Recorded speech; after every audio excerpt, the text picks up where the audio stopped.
Hi friends, welcome to Illinois and Garden Zone 5. So last week during the week on the extra video, I had asked you on this new video what types of questions you had. And so you delivered and put tons of questions in the chat for me in the comments. So that's what we're going to go over today are the questions. Boy, I have one question that gets asked in so many videos. I will answer that question today. Also, when we get done with the Q&A, we are going to do a little walk around the garden, see what's blooming this week. I have a few new things I want to show you. So let's get right into this.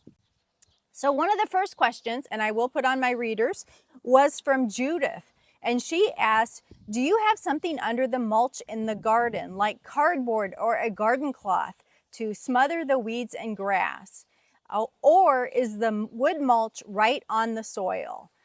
Okay, so I have done it both ways in the past, and most of my garden out here along the fence perimeter is landscape fabric with mulch over it. And the garden circle is the same way. There's a few areas at the very back of the garden there that does not have any landscape fabric and is just mulch and was originally cardboard underneath where the arborvitaes are planted, but most of it's landscape fabric.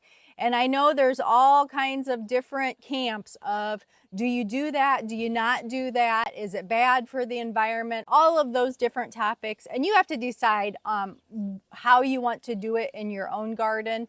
And this is just my perspective and what has worked for me. I did try cardboard a couple years ago on the garden circle with the fountain. And boy, oh boy, I would not do it again.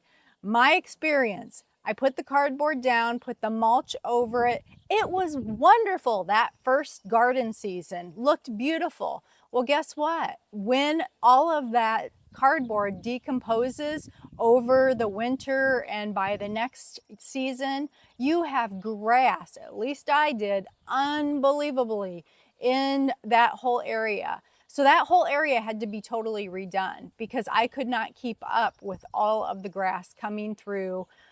It was just because the cardboard was totally gone. So my experience is to keep the weeds at bay. Now I'm still going to have weeds. There's no way around not having weeds, but I think it's helpful with the landscape fabric because the weeds aren't very deep then. So when you go to pull them out, because they're growing in the mulch, they come out much easier than if they're in the ground and you have to try to get them out. So that's my experience with using landscape fabric. I think it really helps. Now, if you've tried cardboard and it works for you, that's great. Keep doing it. But my experience, it didn't work for me. So I wouldn't do that again. So next question. Mary asked, what type of mulch do I recommend? Okay, I have done different mulches. Our house is white with black shutters, and so I thought black mulch would look really good tied in it. We'd coordinate really well. So I did that up front one year with the mailbox garden. I didn't like it though. It looked great when I first put it down, but as the season went on, there was like a white fungus that started growing in that mulch, and it didn't look pretty at all. So we have opted to do the untreated, and also it turns to a really nice shade of gray. So we just landscaped all of the mulch, put a new layer down here in the last couple weeks, John and I did, and it's a real, it looks like wood chips now. But as the summer progresses, it'll turn a real nice shade of gray, and I think it blends in more seamlessly in my landscape than doing any type of color. And I don't like the browns, and that's just a personal preference. But like I said, we do the untreated wood chips in the bags, and I've done that too. We bought it by the truckload at the garden nursery, where you get the truck home and you get a wheelbarrow and you scoop out of the back of the truck into the wheelbarrow and then take it and dump it and do that over and over again. I thought that was much, much more work than buying it in the bags. And then we get the bags, and John just unloads the bags from the back of the truck onto my little garden cart. I've got it's not a gorilla cart, but it's like a gorilla cart. So that flat base cart, and puts about 6 or 7 bags on there. And then I just pull it to wherever I want to unload those bags, rip the bags open and dump them out and spread it. And it's so much easier, in my opinion, than doing it from the back of a truck into a wheelbarrow. To me, that was double work. So I wouldn't do that again. I really like buying it by the bag. Okay, so Joyce says, can you tell us where you got your fountain, please? I bought my fountain about 4 years ago, 3 or 4 years ago on Wayfair. It is no longer available on Wayfair, but it's called Sunny Days, and it's available on other sites, and I have linked it. You actually should see a card pop up that Target has it right now, and also I have it linked down in the description box. Amazon has it. So there's other places you can get it still, but I purchased it at Wayfair. Michelle, hi Michelle. Michelle asked, your roses are beautiful. My roses are always bug eaten. What do you use to keep yours so nice? Now I touched on this last video, and it's also linked in the YouTube, the new YouTube shopping. Those pop up as I'm talking about them. They're also linked across the thing. And that just shows you, I've tried to link things that I use in my garden so that when you're curious, maybe I don't talk about it or mention it in the video, what it is, but you'll see it pop up, or I'll link something similar. Like when I'm out talking about my little table and chairs, I'll link a similar table and chair look if you're looking for something like that, or a similar bench. So just to give you ideas. Anyway, what do I use for the roses? Now I showed you last video, my roses are bug eaten this year. And I think, you know, it's a trial and error every year. I try different products and try different things to treat the roses. And this year when I gave them their first spring fertilizer, I did not use Bio Advanced. And I normally use Bio Advanced, but when I went to the store to buy it, it was not in stock. So I used something else that didn't have the pest protection in it. It just had the fertilizer in it. And I think I'm paying for that now.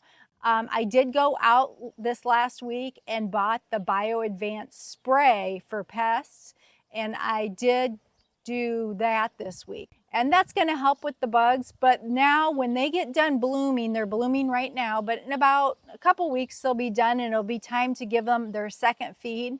I do have the Bio Advanced, and that is what I will feed them with because I really think that helps with the bugs. And also in Zone 5 here in Illinois, we deal with Japanese beetles. Now you may not have that issue in where you're at, but Japanese beetles are a real problem here on the roses, and they will devour roses if you do not do something to prevent that. And Bio Advanced is the only one I have found so far that specifically lists on its label that it will take care of Japanese beetles. And I know when I've used it in the past, it has helped cut down on that. Now there's nothing foolproof that's gonna get rid of them 100%, but that does help.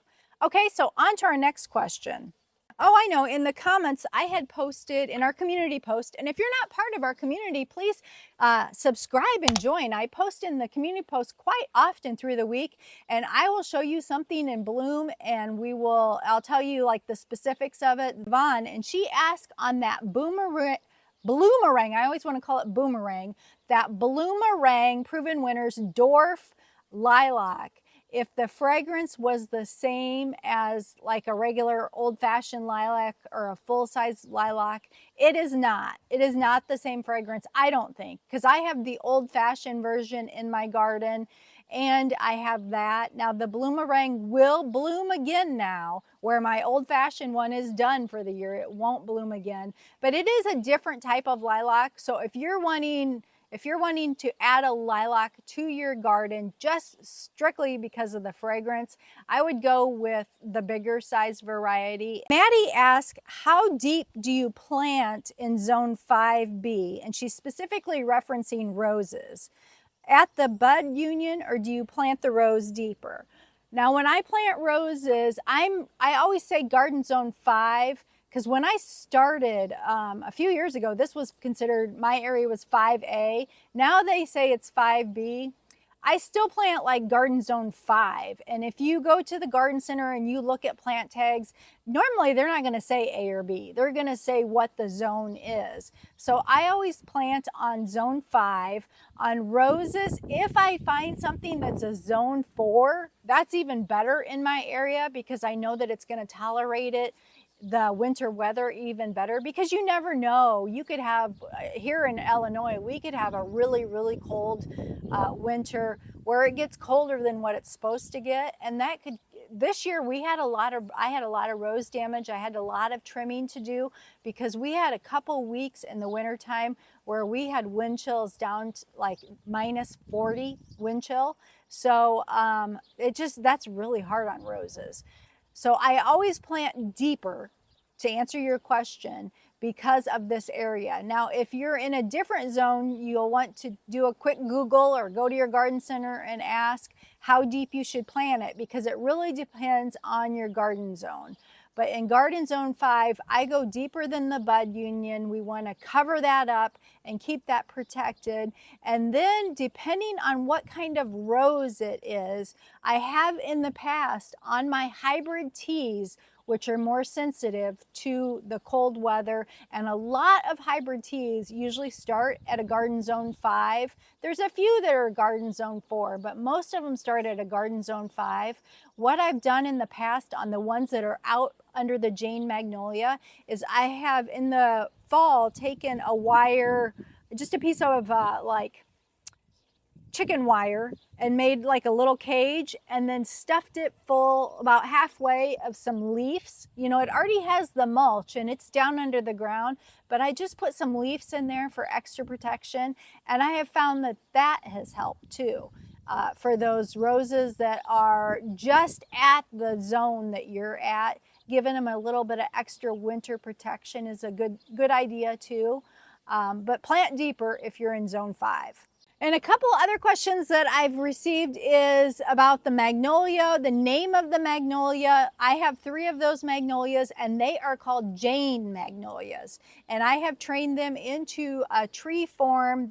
You can leave them and they'll be a shrub and be very branchy, or you can take those bottom branches off and make it more into a tree shape, and I really like it. And like I said, I've got 3 of them now out in the back garden that once the other 2 get bigger, it's going to look beautiful having all 3.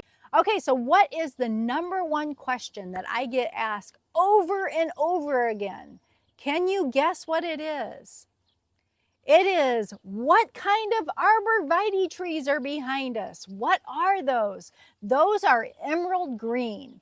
Now in our area, if you go to the local garden center nursery, you're going to normally see 2 different options for this area in zone 5.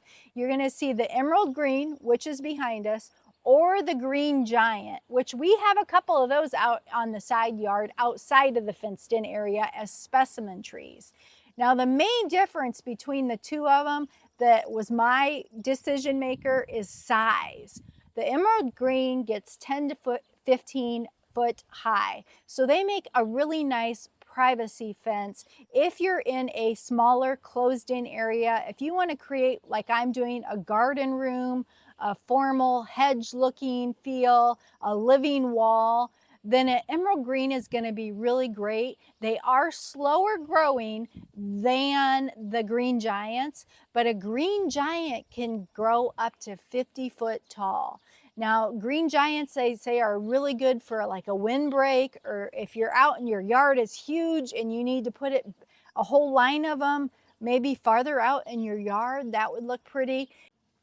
I would not want a 50-foot line of trees between us. For one thing, that would be just massive, and it would overshadow the whole entire backyard, where my whole yard would be all shade if I put something, and it just, to me, it wouldn't look right because they would just be too big in such a small space. So it really depends on your space and what you're going for. Thank you for your questions. If you have more questions, put them in our comments today and we'll get to them in a future video.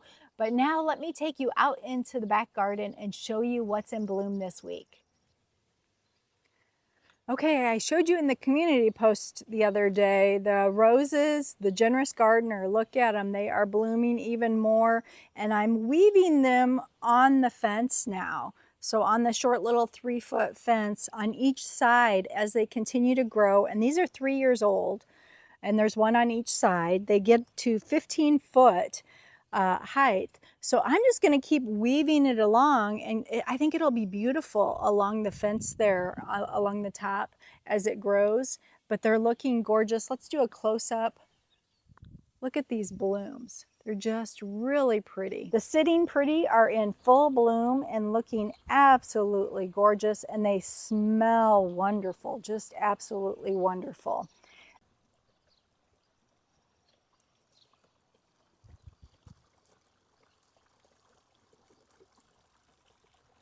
The urns are filling in really good. I'm really happy with the urns and how they're looking with all the white and the flowers hanging down. I think it looks really pretty. I like that.